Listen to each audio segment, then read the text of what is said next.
une photo, ou plutôt la réaction d'une section locale du Vlaams Belang vis-à-vis d'elle, crée émoi et indignation en Flandre. L'antenne de Capelle du parti flamand a en effet cherché à stigmatiser une famille, et à travers elle une communauté tout entière, en publiant sur sa page Facebook un cliché d'une famille musulmane en compagnie de Saint-Nicolas. Le Vlaams Belang tire son fonds de commerce de la peur de l'étranger, et vient de prouver qu'un musulman, quel que soit son âge, et son intérêt pour les traditions, ou le folklore belge, n'aura jamais grâce à ses yeux. La section locale de Capelle du VB a en effet publié sur sa page Facebook un cliché pris dans un supermarché. On y voit le grand saint assis en compagnie d'une femme voilée, et de 2 enfants.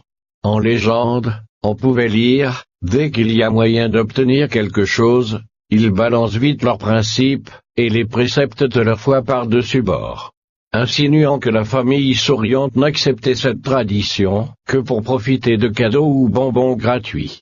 Entre-temps, ôté de la page Facebook, la publication est restée en ligne assez longtemps pour être partagée sur les réseaux sociaux et susciter gêne et écœurement dans le grand public flamand, qui regrette que le parti extrémiste cherche toutes les occasions de stigmatiser une communauté, même lorsque tout prête à se réjouir, et que des enfants sont impliqués.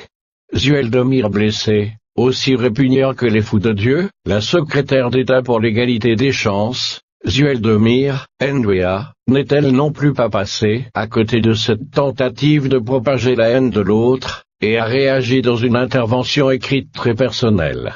Nous ne savions quasi rien de Noël, Pâques ou Saint-Nicolas. Mais nous les fêtions, comme si nous les avions toujours connus. Et à l'école, nous avons appris à quoi tout cela faisait référence. Des connaissances que nous avons partagées avec nos parents. Rapidement, ils ont mis un sapin dans notre salon. Dès l'année suivante, on a eu une guirlande lumineuse pour le décorer, ce n'était pas livré avec le sapin. À la Saint-Nicolas et pour Pâques, ils ont commencé à cacher des chocolats. Voilà l'ouverture d'esprit flamande dont je suis fier. Cette main accueillante que l'on vous tend, et qu'il faut saisir si vous voulez construire votre vie ici.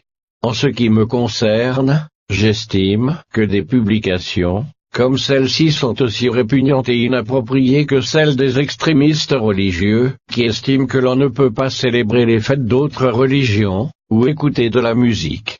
J'invite tous les Flamands à faire passer le message que ce genre de propos n'illustre pas leur Flandre.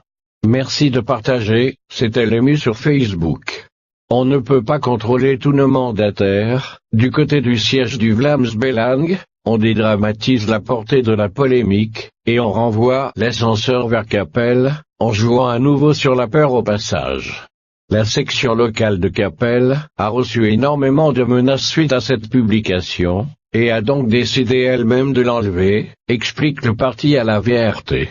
Nous ne pouvons pas avoir l'œil sur toutes les pages Facebook de toutes les sections locales du parti. Dans le cas présent, il s'agit d'un mandataire qui a légèrement franchi la limite, ajoutant au Vlaams Belang sans répondre à Zueldomir avec qui le torchon brûle depuis longtemps. 7 sur 7.be